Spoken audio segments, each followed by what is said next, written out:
पुणे शहरात गेल्या काही दिवसांपासून विविध गुन्ह्यात वाढ होताना पाहायला मिळत असून 2 दिवसापूर्वी पुण्यातील कोंढवा परिसरात दुपारच्या सुमारास खून झाल्याची घटना घडली होती। त्यानंतर आज पुण्यातील मध्यवस्तीत असलेल्या बाजीराव रोड येथे दुपारच्या सुमारास खुनाची घटना घडली असून पुण्यात कायदा आणि सुव्यवस्थेचा प्रश्न निर्माण झाल्याची चर्चा सुरू झाली आहे। पुण्यातील मध्यवस्ती आणि गर्दीचे ठिकाण असलेल्या बाजीराव रोड येथे आज दुपारच्या सुमारास एका तरुणाचा धारदार शस्त्राने वार करून निर्घृण खून करण्यात आला आहे। मयंक खराडे असं खून झालेल्या तरुणाचं नाव असून हा तरुण आंबिलवाडा येथे राहत असल्याची प्राथमिक माहिती मिळत आहे। तात्काळ पोलीस घटनास्थळी दाखल झाले आणि आरोपीला पकडण्यासाठी शोध मोहीम चालू केली आहे। पुणे शहरात गेल्या काही दिवसांपासून खुनाच्या घटनांमध्ये वाढ होताना पाहायला मिळत असून 2 दिवसापूर्वी कोंढवा येथे गणेश काळे याची देखील दिवसा गोळ्या झाडून हत्या करण्यात आली होती।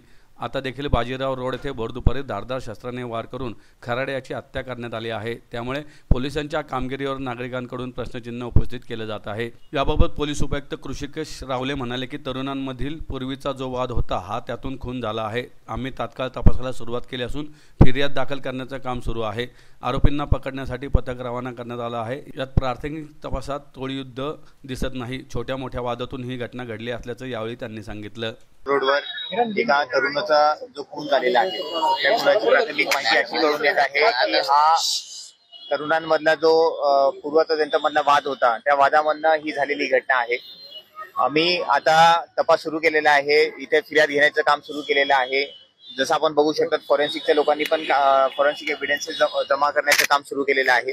आरोपींना पकडण्यासाठी टीम पाठवलेली आहे आणि पुढील तपास चालू आहे। माया टोळी नावाची काही टोळी सस्पेक्टेड आहे वानवडीतील माया टोळीचं नाव समोर येते सर, नेमकं काय प्रकार आहे? अजून असं काही प्राथमिक माहिती मिळाली नाही आहे। फक्त प्राथमिक माहिती एवढीच आहे की या तरुणांमध्ये पहिल्यापासून वाद होता, त्या वादांच्यामुळे ही घटना घडलेली आहे। आता हे काय टोळी आहे किंवा यांच्यावर पहिलेचे गुन्हे आहेत तर आपण बघू शकतो। हा जो मयत होता याच्यावर काही पूर्व गुन्हे नव्हते, प्राथमिक माहिती अशी मिळत आहे। पुढील आम्ही अजून तपास करत आहे की कोणी मारलं आहे, कोणी काही कशामध्ये इन्व्हॉल्ड आहे का।